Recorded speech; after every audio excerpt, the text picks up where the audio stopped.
Thanks, See, Lanny. You're it's a nice dear to know. friend. Nice to know you guys can go out and grab a beer and be cordial. I wish that whatever's going on between the two of you guys would actually catch fire up here on Capitol Hill and we get some work done.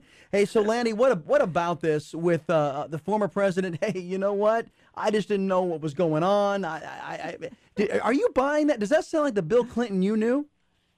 Well, I listened carefully to his withdrawal, and it was not a substantive withdrawal. It was a personal political withdrawal, and I do think that is the Bill Clinton that I know for all these years. He speaks from the heart and with a brilliant mind combined.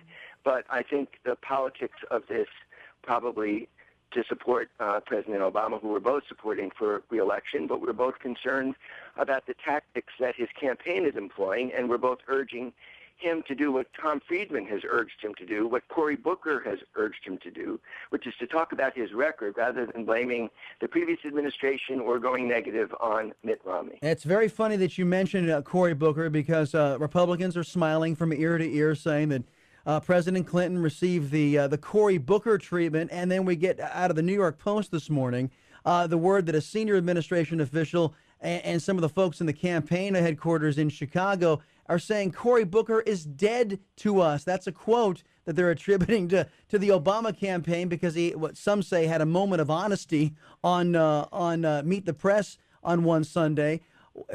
When the Republicans are quoting, this is how bad it is. All right, go ahead. You read the transcript. You read the words of my column every week. You read Bill Clinton's words supporting President Obama's policies, supporting national health care. I know they disagrees with that.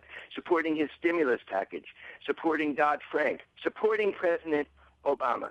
And you have vicious people who are working for the president, not the president, who are saying that Cory Booker, one of the great supporters of President Obama's policies, is, quote, dead because he's giving the president good advice, disagreeing with the Kool-Aid drinking people in the campaign who think the way to win the presidency is to trash the other guy rather than to defend your own guy's record. Imagine the irony of calling Cory Booker dead to us when all he was doing was talking positively about the person these people are supposed to be supporting. Lanny, you've been in a lot of campaigns as I have. This looks to me like meltdown to me. Well, there is a very serious problem within the Obama campaign, and you just described it. It may be meltdown unless they come to their senses.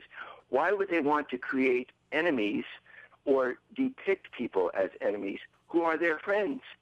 There's a 10% group of people in the country who they ought to be talking to who are the undecideds. I'm for Barack Obama. I'm a liberal Democrat. I know that Cory Booker is. I know that Bill Clinton is. Can you imagine anyone in Chicago on background whispering in reporters' ears, and I know the reporters because they're telling me, describing anyone who disagrees with their tactics of trashing Mitt Romney? I mean, you had John Heilemann in New York Magazine actually dropping F-bombs by people in the Obama campaign about Mitt Romney. The 10% of the people of this country that are undecided don't want to hear F-bombs. They want to know, where does Barack Obama stand? I think he's got a good record, and the people that want to defend his record are being trashed. So there is something of a sharp disagreement going on here, and I think the president has to get hold of the campaign people who are putting this stuff out and say, I want to talk about my record. I don't want to attack the other guy. Lanny Davis.